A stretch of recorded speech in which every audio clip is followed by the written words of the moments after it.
I'm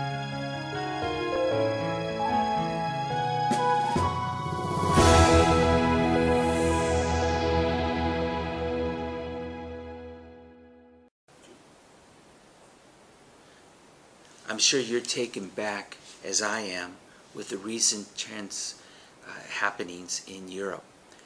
Over the last months, we've seen terror attacks that have impacted people's lives, devastating and very frightening. How far would you go to help someone? In the recent attack on the London Bridge, the Salvation Army has a corps very close by.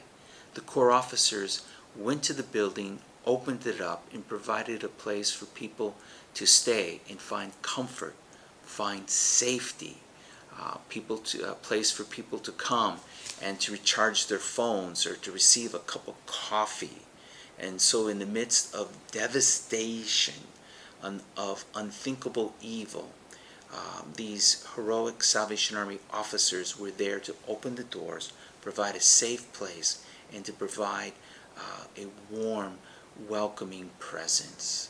How far would you go to help someone? In the scriptures, Jesus was asked a question about who is really good and how far should someone go to help someone. Jesus told the story of the Good Samaritan.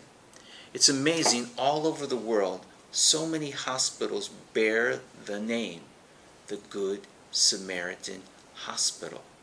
The Good Samaritan story is an amazing insight into how far you and I need to go to help someone and how we can do it. You would be very familiar with this story. A man is beaten up, robbed, stripped, left for dead. A priest comes along and he sees the individual, but he ignores. He walks around the situation. The response of avoidance, that if I don't see it, it doesn't exist. The second one is another religious man who comes along. This one response is even more troubling than one of avoidance. For you see, this one, he comes and he looks at the situation, but he is fearful of getting involved in the matter. He comes and he looks at the beaten man, the man who's been humiliated, struck down. He sees him, but he doesn't want to get his hands dirty. He sees him, but he does not want to reach out to him. And then we see the real hero of the story, the Good Samaritan, who just doesn't avoid. No, he comes, he gets involved. He reaches down, he attends to the wounds. He provides meaningful support to the man.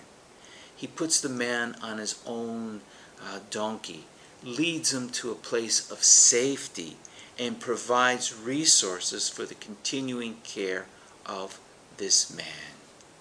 Someone defined personal responsibility as this: it's our response to God's ability. Some people would look at the story and say, why help a total stranger? Why give your hard-earned money to help someone else? Well, dear friends, there will be times in all of our lives that we are the Good Samaritan, and sometimes there are moments when we are the man who is beaten, attacked, left, stricken, and humiliated. God can use you and I to bless, to strengthen, to lead people to a place of healing, to bring people to a place of safety. Luke chapter 10, Jesus tells this beautiful story as recorded in verses 25 through 37.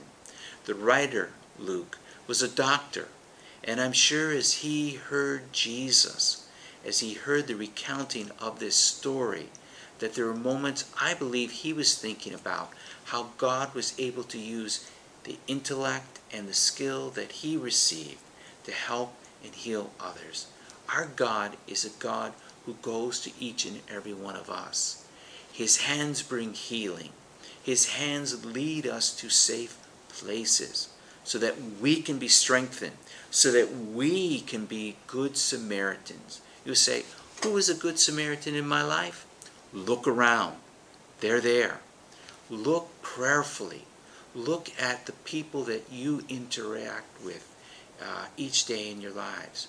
Family members, neighbors, and sometimes, just as in this story recorded in the scripture, strangers. Be a good Samaritan. Ask the Lord today, Lord, lead me to a person who needs your healing, your hope, your safe place. May God richly bless you.